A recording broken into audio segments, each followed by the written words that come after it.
Solving a system of linear equations in two variables by graphing. So, meron tayong system of linear equations. Yung una equation, 2x plus y equals negative 8. Yung pangalawa, x minus y is equal to negative 1. Isosolve natin siya by graphing or idodrawing natin yung line.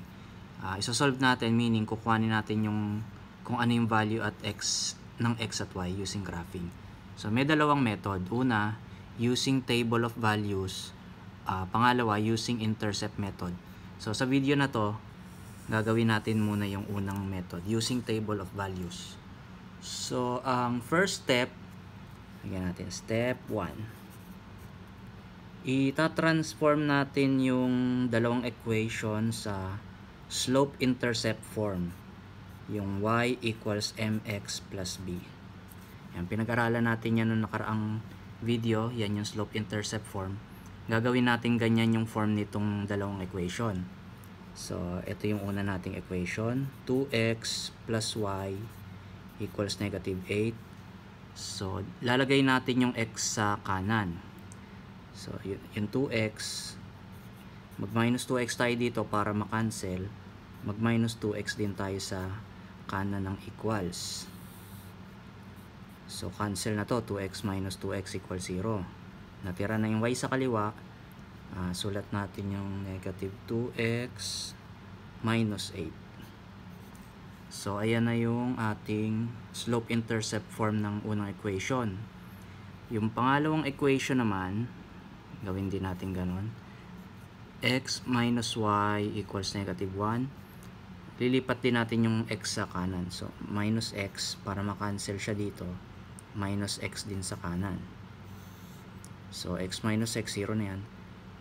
Negative y. Wag nyong kakalimutan yung sign kasi may iba na yung sagot kapag hindi nyo nilagay yung sign.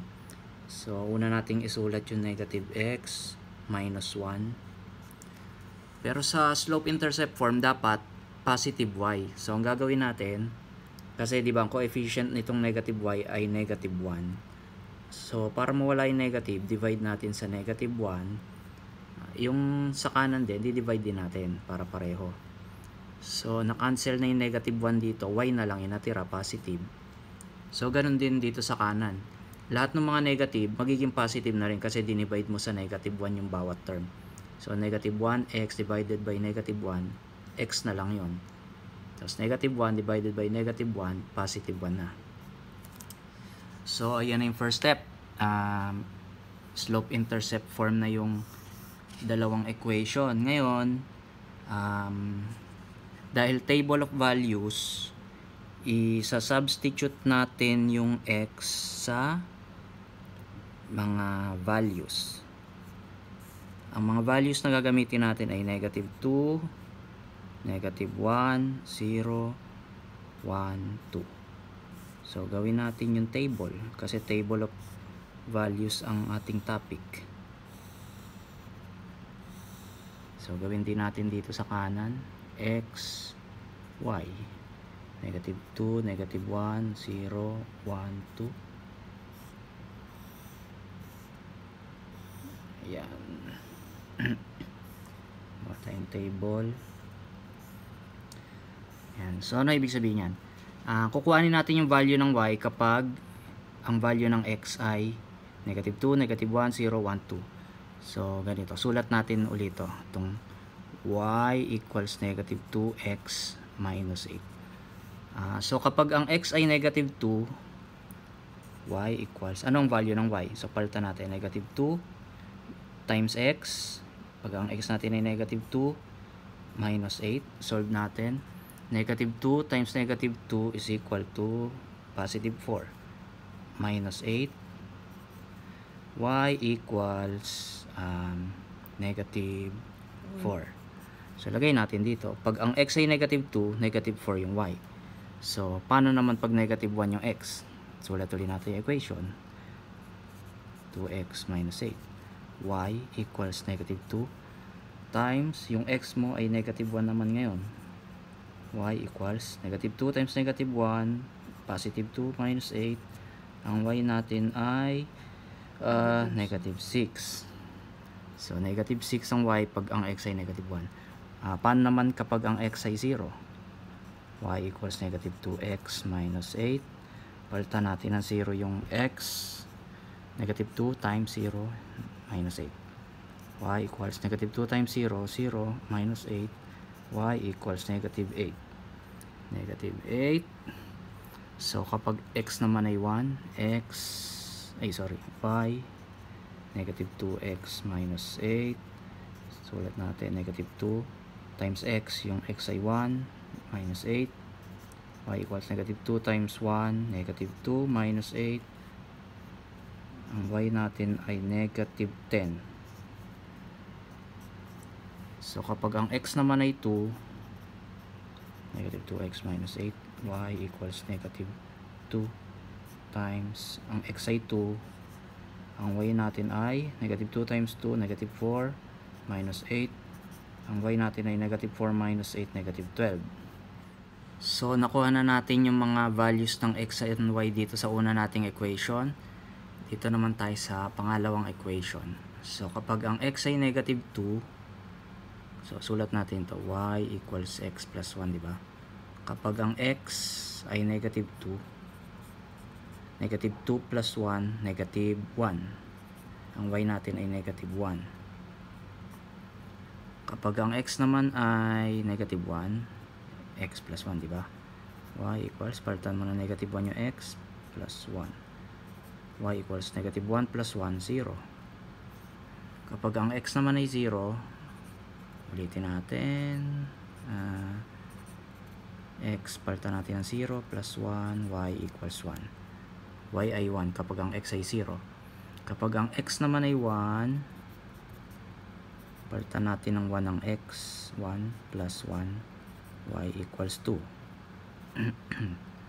Last na, kapag ang x naman ay 2, y equals x, papalitan mo ng 2 plus 1, y equals 2 plus 1 equals 3. So, yan. Meron na tayong mga values. Ilalagay na natin yung point dito sa graph. Dito sa graph natin na puro sulat na. So, Okay, sa next. okay na yan. Makikita na yan. Gamitan natin ng ballpen para mas makita. Saan yung ballpen? Ito. So, ito munang i-graph natin. Yung equation 1. X ay negative 2. Ang y ay negative 4. So, asan ang negative 2? Ito ang x. Negative 1, negative 2. Ang y ay negative 4. Negative 1, negative 2, negative 3, negative 4. Ito yung una nating point dun sa first equation. Kapag ang x ay negative 1, ang y ay negative 6. So, negative 1 ang x, negative 6 ang y. Negative 1, negative 2, negative 3, negative 4, negative 5, negative 6. So, dito ang second point. X ay 0, y ay 8. X 0, y ay negative 8. Dito. Kapag ang x ay 1, y ay negative 10. Dito ang x1, baba tayo ng negative 10. Dito. Kapag ang x ay 2, y ay negative 12. Ito yung x1, 2. Y ay negative 12. Ito yung negative 12. So, kung tama lahat nung sinubstitute mong value, dapat straight line lang lahat tong mga points mo. Magko-connect-connect yan dapat. So, sakto, di ba? Yung 5 points nag-connect-connect. So, ibig sabihin, tama yung ating solution. So, yan yung linya nitong una natin equation. Ayun.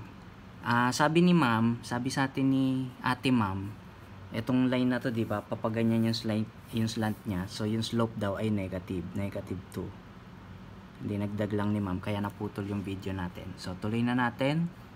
So, ito namang second equation natin, substitute natin yung mga point sa line. So, yung x ay negative 2, y ay negative 1. Negative 1, negative 2 yung x, negative 1 yung y. So, ito yung una nating point. Kapag negative 1 yung x, y is equal to 0. So, negative 1 yung x. Dito na rin yung y. Di ba? Ito yung y equals 0. So, ang sunod naman, x0, y1. x0, y1 dito. Yung kasunod, pag x ay 1, y is 2. 1, tapos 2 sa y. 1, 2 dito. Yung last, x ay 2, y ay 3. 1, 2, 2 yung x, y yung 3. 1, 2, 3. 3 sa y. So, ayan yung 5 point natin. Pag pinag-connect mo yan dapat, ay magkakahilera yan dapat. Kapag hindi, ibig sabihin mali yung iba nating sinubstitute. So, ayan, di ba? Papaganyan yung slant natin, papakanan.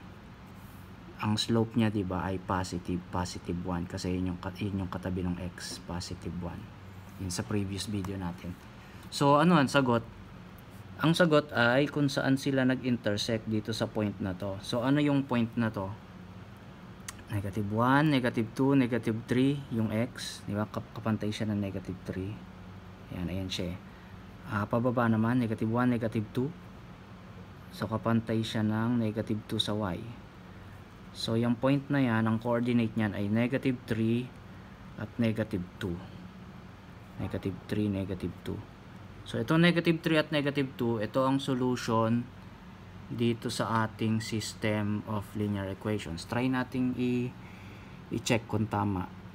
So, substitute mo lang. So, ulit, negative 3 at negative 2 yung solution natin. 2, yung x palitan natin ng negative 3 plus y palitan natin ng 2 equals 8. 2 times negative 3 is equal to negative 6. Ay, negative 8 pala to. Sorry, mali. Negative 2 pala to.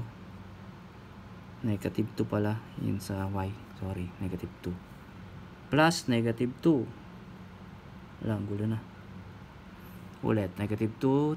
Sorry, 2 times negative 3 is equal to negative 6. Negative 6 plus negative 2, negative 8. Tama yan. So, ito naman. X, palitan natin ng negative 3. Minus. Yung y, palitan natin ng negative 2. Negative 2 equals negative 1. So, negative 3. Negative, minus negative 2 ay magiging plus 2 na lang. Equals negative 1.